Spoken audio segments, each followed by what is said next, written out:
कवि सम्मेलन देख देख के घर की शीला देवी को शेर और शायरी का बुखार चढ़ गया था। अब वो सीधे मुंह किसी को जवाब ही नहीं देती थी। उनके पति और उनका बेटा तो काम करने घर से बाहर चले जाते थे और उनकी शायरी झेलनी पड़ती थी बहू रेणु को।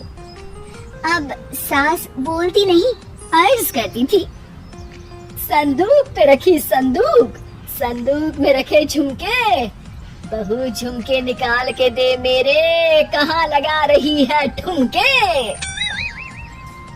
माँ जी, झुमके तो आपके निकाल दूंगी मैं, लेकिन आपके दिमाग से ये शायरी का भूत कैसे निकलेगा? छोटे लोग नहीं समझेंगे, शायरी है शौक बड़ा, तू अपने काम से काम रख, मेरे काम में मत टांग अड़ा। शौक अलग बात है, लेकिन हर चीज में अपना शौक डाल देने से जगह साई हो सकती है सासू माँ। अरे मैं हूँ एक नंबर कलाकार, कोई ऐसी वैसी बला नहीं, तुम घर के कामों में उलझी, समझोगी मेरी कला नहीं। ठीक है माँ जी, आप नहीं समझती तो कोई बात नहीं, लाओ मैं आपके झुमके ही निकाल कर दे देती हूँ। बहू सास के झुमके निकाल कर देती है और वहाँ से चली जाती है। शाम को बहू अपने पति से शिकायत करती है, सुनिए जी, आप माँ को कुछ समझाते क्यों नहीं? अरे क्या समझाना है माँ को? अरे अपनी शायरी थोड़ी कम करे ना। अरे तुमको उनकी शायरी से क्या दिक्कत है? अरे मुझे नहीं, पर पड़ोस में सब लोग हंसते हैं, कहते हैं बुढ़ापे में लोग सठिया जाते हैं, लेकिन शीला जी तो शायर हो गई है। अरे लोगों का काम है कहना, लोगों की बातों का क्या टेंशन लेना। अरे वाह, मैंने भी शेर कह दिया, वाह वाह वाह। देख लो, तुमसे किसी ने कहा नहीं और तुम्हारे सामने कोई माँ की बुराई नहीं करता तो तुमको फर्क नहीं पड़ रहा। अरे तुम खामखा की बात का बतंगड़ बना रही हो। चलो चाय बना कर ले आओ मेरे लिए, साथ पियेंगे, कोई ढंग की बातें करेंगे। रेणु चाय बनाने लगती है। पहले वो अपने पति को चाय देती है, फिर सास को और आखिर में अपने ससुर को। लेकिन वो देखती है कि ससुर जी कुछ परेशान से हैं। क्या हुआ ससुर जी, कोई बात हो गई है क्या? अरे तेरी सास बात बात पे शायरी करती है।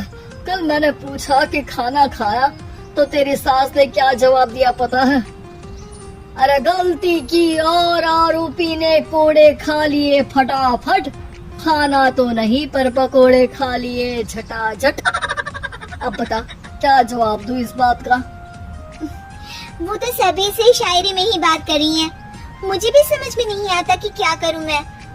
बेटा उसको उसी की भाषा में जवाब देना पड़ेगा, मैं तो आम बातचीत में भी उसके सामने कुछ नहीं बोल पाता, शायरी में क्या बोलूंगा भला। ससुर ने जैसे ही कहा कि उसको उसी की भाषा में जवाब देना पड़ेगा, बहू को ये बात जच गई। अगले ही दिन वो शायरी की कुछ किताबें लेकर आई और शायरी की प्रैक्टिस करने लगी ताकि सास को उन्हीं की भाषा में जवाब दे सके। उसने दिन रात एक कर दिए। एक दिन सब साथ में बैठकर टीवी देख रहे थे, तभी रेणु सबके लिए बिरयानी बनाकर लाती है, लेकिन सास को बिरयानी भाती नहीं। कौवा करता काऊ काऊ, चिड़िया बोलती ची ची, इतना खराब बिरयानी बनाई है कि मुंह से निकले छी छी।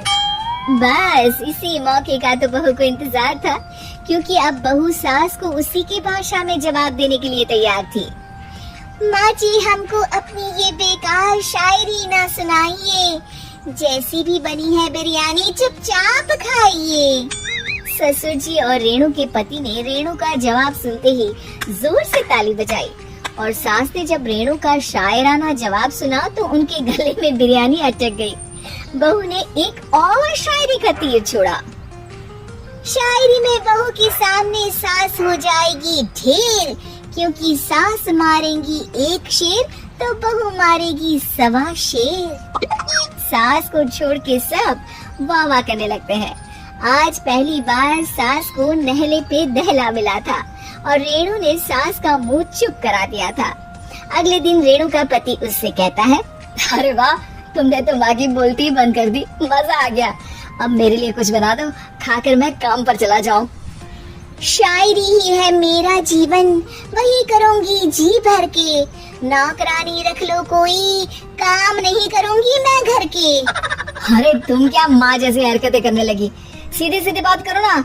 हो गई कल शायरी, रोज थोड़ी ना करोगी। शीशी भरी गुलाब की पत्थर पे फोड़ दो, जो मुझे शायरी से रोके उसके कान मरोड़ दो।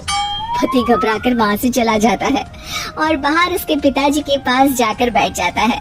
दोनों अपनी बीवियों की शायरी से परेशान हैं। ससुर को पछतावा होता है कि क्यों उसने बहू को सास की भाषा में ही जवाब देने का आइडिया दिया। अब तो घर में दो दो शायर हैं।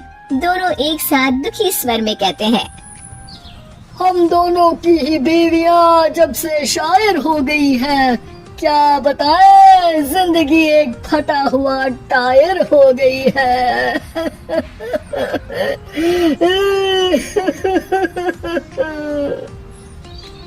हम दोनों की ही बीवियां जब से शायर हो गई है, क्या बताएं जिंदगी एक फटा हुआ टायर हो गई है।